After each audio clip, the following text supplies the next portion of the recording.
friends, once again welcome to my YouTube channel Best Knowledge. First of all, please don't forget to like and comment my videos.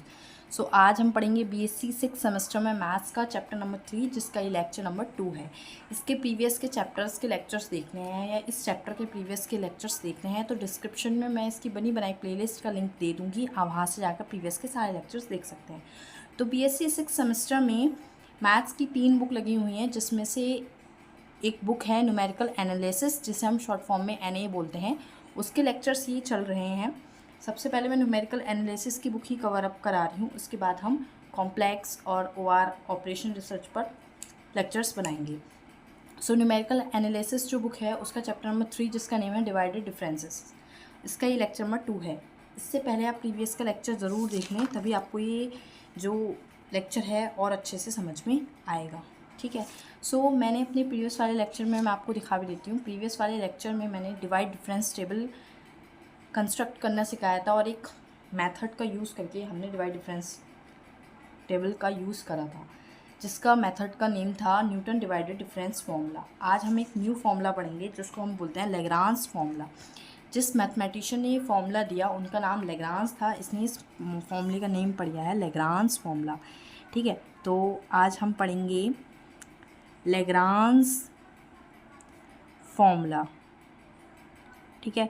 For interpolation जो हम पढ़ रहे हैं, ये हम किसके लिए पढ़ रहे हैं? इंटरपोलेशन। अपने प्रीवियस के लेक्चर्स में मैं बता चुकी हूँ कि इंटरपोलेशन क्या होता है। तो अगर आपको जानना है कि इंटरपोलेशन क्या होता है तो आप अपने डिस्क्रिप्शन में जाकर मेरे वहाँ से आप जाकर देख सकते हैं कि इंटरपोलेशन क्या होता है। सबसे पहले फर्स्ट ऑफ ऑल मैं आपको लैग्रांज फार्मूला बता देती हूँ कि लैग्रांज फार्मूला होता क्या है। ठीक है। लैग्रांज फार्मूला एक बहुत बड़ा फार्मूला होता है, लेकिन उसको याद करना बहुत आसान होता है क्योंकि उसकी एक ट्रिक है। मैं यहाँ पर पहले फार्मूला नोट कर देती हूँ, फिर आपको बताऊँगी कि क्या ट्रिक है उसको याद करने की। ये मैंने फार्मूला नोट कर दिया है लैग्रांज फार्मूला, जो कि इतना बड़ा होता है, लेकिन इसको ट्रिक कैसी है याद करने की? fx इक्वल्स टू के x minus x1, x minus x2, x minus x3 and so on x minus xn। And साथ में फंक्शन जो होगा वो x नॉट का होगा, fx नॉट।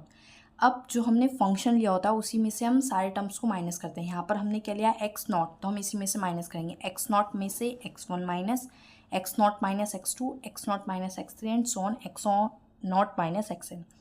इसको याद करने की ट्रिक यही है कि ऊपर तो हम लिखते हैं x minus x1, x minus x2, x minus x3, और जहाँ पर जो हमने fx नॉट सबसे पहले लिखा है तो उसी में से सबको माइनस करते हैं। x नॉट में से x1 को, x2 को, x3 को, x4 को एंड सो ऑन। इसी तरह जब हम दूसरा लेते हैं तो अब fx नॉट ले लिया, अब क्या लेंगे? fx1। तो जिसको लेते हैं वही वाला माइनस नहीं करते। जैसे x माइनस x नॉट ले लिया, यहाँ पर हमने x माइनस x नॉट नहीं लिखा था, x माइनस x नॉट ले लिया। फिर x माइनस x1 नहीं लेंगे क्योंकि यहाँ जो लिखा है उसको नहीं लेना है। तो x minus x not, x minus x2, x minus x3 and so on x minus xn। जो हमने यहाँ लिखा है x1 तो उसी में से माइनस करेंगे, x1 minus x not, x1 minus x2, x1 minus x3 and so on. ठीक है। ये बात ध्यान रखिए, जो हमने यहाँ पे लिया है, जैसे fx नॉट लिया है तो हमने यहाँ पे ये नहीं लिखा था x माइनस x नॉट। यहाँ पे हमने fx1 लिया है तो हम यहाँ ये नहीं लिखेंगे x माइनस x1, वो वाला टर्म नहीं लिखेंगे। और जो यहाँ पर हमने टर्म लिया होगा x1, उसी में से हम बाद में जो नीचे लिखेंगे वो सबको माइनस कर लेंगे। x1 लिया है तो x1 में से ही हमने सबको माइनस करा है। यहाँ पे x नॉट लिया है तो हमने यहाँ पर x नॉट में से माइनस करा है। आगे चल के हम x2 लेते तो ऊपर हम x माइनस x2 नहीं लिखते नीचे, लेकिन हम x2 माइनस सारे टर्म्स माइनस करते। ऐसे ही कहाँ तक जाएगा? एन टर्म्स तक। देखिए x minus x1, x minus x2, x minus x3 and so on x minus xn तक जा रहा है fxn। यहाँ पर हमने xn लिया है तो हम xn में से ही माइनस करेंगे, xn minus x1, xn minus x2, xn minus x3 and so on xn minus xn minus 1। ठीक है। तो ये जो फॉर्मूला है लैग्रांज फॉर्मूला, देखने में, पढ़ने में और समझने में बहुत कॉम्प्लिकेटेड लगता है कि क्या है x क्या है, ये समझ में नहीं आ रहा। लेकिन जैसे जैसे आप इसके क्वेश्चंस करते हैं आपको ये क्लियर हो जाता है। इतना टफ नहीं है, प्रैक्टिस से ये फॉर्मूला भी बहुत ईजी लगने लगता है, इतना डिफ़िकल्ट नहीं है। अब इससे रिलेटेड एक क्वेश्चन करते हैं और इसको और अच्छे से समझने की कोशिश करते हैं। एक इससे रिलेटेड क्वेश्चन बताऊँगी तो आपको शायद और कॉन्सेप्ट क्लियर हो जाएगा। ठीक है। मैं यहाँ पर एक क्वेश्चन नोट करती हूँ। ये मैंने क्वेश्चन नोट किया है, इसमें x दे रखा है 3, 7, 9, 10। ओके। और fx गिवन है 168, 120, 7 52 एंड 63, ठीक है। और f6 फाइंड करना है। तो सबसे पहले जो फाइंडिंग वैल्यू होती है, यहाँ पर लिखा है f6, तो फाइंडिंग वैल्यू होती है x, यानी कि जहाँ पर भी फॉर्मूले में x है उसके प्लेस में हम क्या पुट करेंगे, 6। तो 6 इज़ अ फाइंडिंग वैल्यू, सो जहाँ जहाँ x है वहाँ वहाँ पर आपको 6 पुट करना है फर्स्ट ऑफ ऑल। सेकंड मैं आपको बता देती हूँ। अब आप पूछेंगे यहाँ पर ये जो फॉर्मूले में है x1 x2 x3 ये कहाँ है, तो ये जो आपके पॉइंट्स हैं ये है x0 x1 x2 and x3, ठीक है। x वाली जो टेबल है, x वाली जो रो है उसमें ये x0 x1 x2 x3 and fx वाली जो रो है उसमें ये fx0 fx1 fx2 and fx3 है। क्लियर। तो आपको ये टेबल से ही ये सारी वैल्यूज़ मिल जाएंगी, आपको कोई भी फाइंड करने की नीड नहीं होती। लैग्रांज फॉर्मूले में टेबल में ही गिवन होता है x0 x1 x2 x3 and fx0 fx1 fx2 fx3 and जो x होता है वो फाइंडिंग वैल्यू होती है, जो कि मैं आपको बता चुकी हूँ। यहाँ पर आपको 6 है, सो हम यूज़ करेंगे यही फॉर्मूले का, ठीक है। सो यहाँ पर x3 तक है। सो मैं पहले एक बार फॉर्मूला आपको अच्छे से लिख देती हूँ, क्योंकि यहाँ पर देखिए मैंने 1 x0 वाला लिखा है, x1 वाला लिखा है, बट यहाँ पर x3 तक है तो आपको fx0 fx1 fx2 and fx3 भी लिखना होगा। तो देखिए कैसे मैं आपको लिख कर बता देती हूँ। तो सबसे पहले हम लिखेंगे बाय लैग्रांज इंटरपोलेशन फॉर्मूला। ये फॉर्मूले जो हैं लैग्रांज है, न्यूटन है, ये ऐसे क्वेश्चन है कि आपने एक समझ लिया आप सारे क्वेश्चन खुद कर लेंगे, क्योंकि सब में सेम प्रोसेस है, सेम मेथड का यूज़ है। सो सिर्फ एक क्वेश्चन समझ के आप इसकी पूरी एक्सरसाइज कर सकते हैं। By Lagrange interpolation formula method for unequal interval. मैंने आपको ये अपने प्रीवियस लेक्चर्स में भी बताया है कि जो अभी हम जितने भी मेथड पढ़ रहे हैं वो हम किसके लिए पढ़ रहे हैं, अनइक्वल इंटरवल के लिए। अभी हम आगे चल के ऐसे भी मेथड पढ़ेंगे जो इक्वल इंटरवल के लिए होते हैं।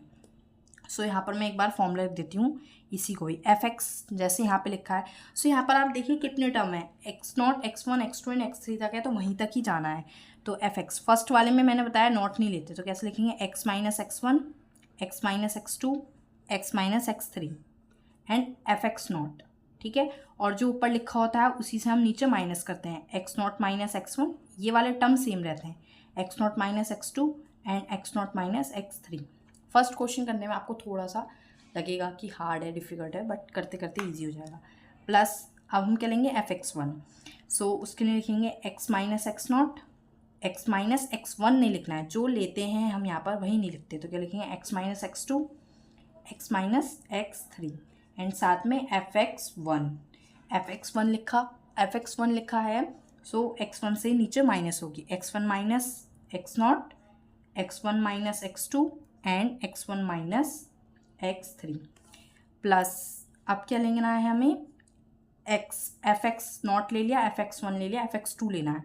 तो x0 minus x minus x0, ठीक है, x minus x0 x minus x0 x minus x1 and x minus x2 नहीं लिखेंगे, x3 लिखेंगे, बिकॉज यहाँ पे x0 था, यहाँ x1 था, fx2 लेना है, तो जो लेते हैं वही नहीं लिखते।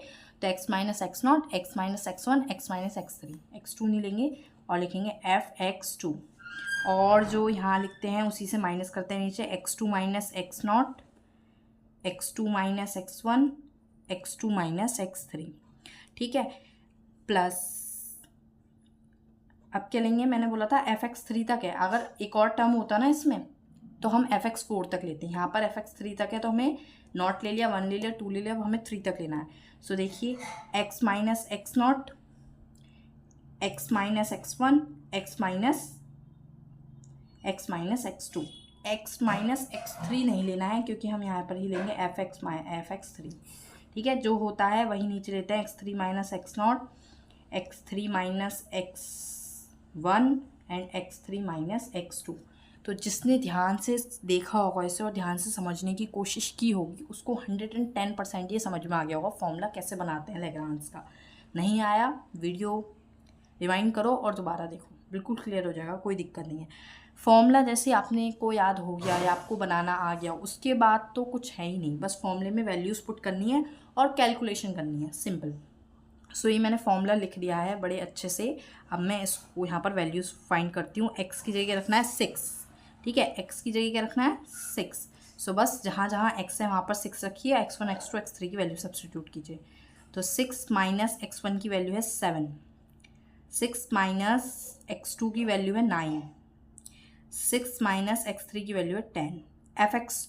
एफ एक्स नॉट कितना है 168, मल्टीप्लाई 168, ठीक है, एंड ओवर क्या लिखना है x not minus x not कितना है 3, यानी कि ये ऊपर वाला तो सेम ही 3 माइनस 7, 3 माइनस 9, 3 माइनस 10, प्लस ये वाला लिखिए x minus x not, values रखनी है बस x minus x not. X तो 6 है, एक्स नॉट कितना है 3, 6 माइनस 7, 6 माइनस x2 है तो x2 9 है, ठीक है, 6 माइनस 10, ठीक है, मल्टीप्लाई 120 बिकॉज fx1 कितना है 120, ओवर क्या लेना है आपको अब 7 because x1 is 7, 7 minus 3, 7 minus 9 and 7 minus 10, ठीक है। ये वैल्यूज़ पुट कर रही हूँ मैं और कुछ नहीं कर रही हूँ। नेक्स्ट पेज पर बताती हूँ।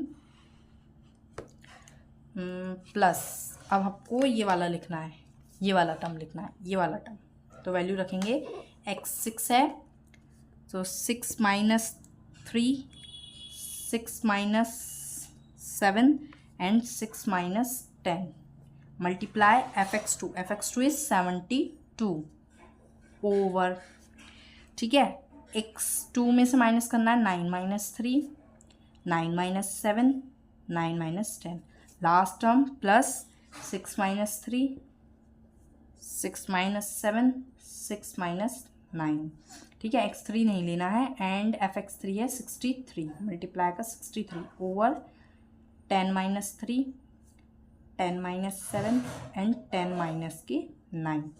सो मैंने ये सारी वैल्यूज़ को पुट कर दिया। अब बस बहुत आसानी से आप कैलकुलेशन कर लीजिए, ठीक है, करते हैं कैलकुलेशन, इधर देखते जाते हैं करते जाते हैं। 6 minus 7, 6 minus 9, 6 minus 10, 6 minus 7 minus 1, 6 minus 9 minus 3, 6 minus 10 minus के 4 and 168 as it is. First वाला टर्म सॉल्व कर रही हूँ मैं। 3 minus 7 minus 4, 3 minus 9 minus 6 and 3 minus 10 minus के 7, plus 6 minus 3 is 3, 6 minus 9 minus 3, 6 minus 10 minus के 4, 120 as it is। मैं अभी क्यों लिख रही हूँ अभी बताऊँगी आपको। 7 minus 3 4, 7 minus 9 minus 2 and 7 minus 10 minus के 3, plus 6 minus 3 3, 6 minus 7 minus 1, 6 minus 10 minus के 4, मल्टीप्लाई 72 as it is। ये वाली सॉल्व कर रही हूँ मैं, over 9 minus 3 6, 9 minus 7 2, 9 minus 10 minus के 1। कोई डाउट नहीं होना चाहिए, सिंपल माइनस कर रही हूँ बस। 6 minus 3 3, 6 minus 7 minus 1, 6 minus 9 minus का 3 and multiply 63 as it is, over 10 minus 3 is 7, 10 minus 7 is 3 and 10 minus 9 is 1। So मैंने सबको यहाँ पर माइनस करके लिख दिया है। अब देखिए थोड़ा सा कैंसिल आउट हो रहा है तो हम इसको कैंसिल आउट करते हैं, ठीक है। सो यहाँ पर मैं इसको कट कर रही हूँ 7 के टेबल से। 7 2 ज़ा 14, 2 बचेगा, 7 4 ज़ा 28 एंड 6 4 ज़ा 24 एंड 4 से 4 cancel and minus minus plus minus minus plus, ये ऐसे कर लीजिए, माइनस से माइनस कैंसिल, माइनस से माइनस कैंसिल, माइनस से माइनस कैंसिल। सो 3 4 ज़ा 12, 12 बचा। यहाँ पर भी देखिए कैंसिल कर लीजिए, 4 3 ज़ा 12, 0 का 0, 3 1 ज़ा 3, 0 का 0 एंड 2 5 ज़ा 10, माइनस से माइनस कैंसिल, माइनस से माइनस कैंसिल, क्या क्या बचा 3 3 बचा है एंड साथ में 5 बचा है, तो 3 3 ज़ा 9, 9 5 ज़ा 45, 45 4 ज़ा 180, ठीक है। अभी सॉल्व करते हैं। सो 2 3 ज़ा 6, 2 6 ज़ा 12, 6 6 ज़ा 36, माइनस से माइनस कैंसिल, 3 1 ज़ा 3, 3 4 ज़ा 12 और 12 6 ज़ा 72 with negative sign because minus का है। अब ये हम करेंगे 7 9 ज़ा 63, 3 3 ज़ा 9, 3 3 ज़ा 9, 9 3 ज़ा 27, माइनस माइनस प्लस, प्लस के 27, अभी सारे टर्म्स को कैलकुलेट करते हैं, this and this and this, कैल -72, द आंसर इज़ 147। सो इस तरह से ये क्वेश्चन होना था, लैग्रांज इंटरपोलेशन फॉर्मूला। बस आपको अच्छे से फॉर्मूला बनाना आना चाहिए और फॉर्मूला अच्छे से याद होना चाहिए, बाकी वैल्यूज़ पुट करके आप कैलकुलेशन तो कर ही लेंगे, ठीक है। आई थिंक फ्रेंड्स आपको क्लियर हो गया होगा। फिर भी कोई डाउट हो तो मुझे कमेंट बॉक्स में ज़रूर बताएं। Thank you friends for watching my video, please share, like and comment. Thank you friends, Radhe Radhe friends.